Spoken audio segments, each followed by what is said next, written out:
दिनै बारग' एनडिएफबिनि जे 34थि मुंख्लं सान बे मुंख्लं साना गाजा गोमजायै आगोलनि जे केम्प सेरफांगुरि बेवहाय जादों आरो नैबे दिनैनि 34थि जे मुंख्लं सान बे मुंख्लं साननि मख'जाथाव मोनसे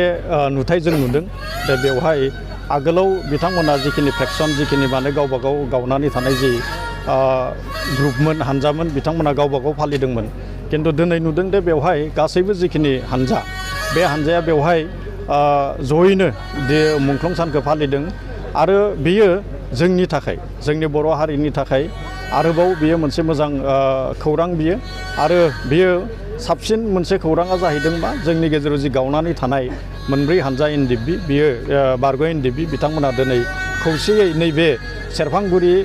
मोनसे समनि डिजिगनेटेड केम्पनिफ्राय बिथांमोना बेखौनो मेसेज होनो हागोन दिनै बा जों बेखौनो मेसेज होनो हागोन दे बेयो जोंनि थाखाय मोनसे मोजां मोनसे थासारि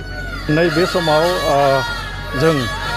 आथिखालाव प्रमद बर' दैदेननाय जे BTR सरकार बे BTR सरकारा जिखिनि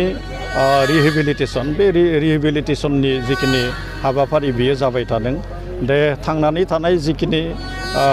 बारग' जिखिनि माने बिनि मावथिफोर जायखौ जों केडार होननानै बुङो बिथांमोननि रिहेबिलिटेसना बियो सोलिबाय थादों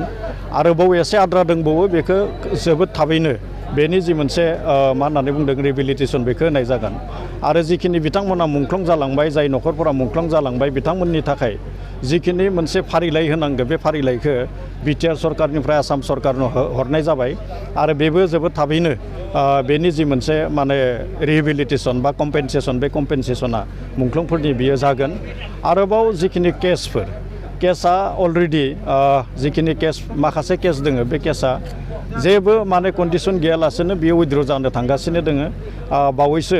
आसाम सरकार BTR सरकार आरो एकर्ड ग्रुप बेखौ रायलायनानै थिग खालामनाय जाबाय साननैसोनि उनाव बियो गासैबो जिखिनि केस दोङो बे केसआ बोखांजाजोबसिगोन बेवहाय माने जेबो केस थानाय नङा आरोबाव रन्जन दैमारि बिथांनि जिखिनि माने जेलाव दाबो थाबाय थानाय बिथांनि जिखिनि मोनसे थासारि बे थासारियाबो मोजां फारसे फैगासिनो दोङो आरो जोबोद थाबैनो जोंनिफ्राय जिखिनि MLA बिथांमोन दोङो MLA बिथांमोना बिथांखौ जेलाव थांनानै खबर लाहैगोन आरो आथिखालनि जिखिनि मोनसे डेभेलपमेन्ट दोङो बिथांनो जोंनि MLA ग्रुपआ बेखौ फोरमायनाय जागोन।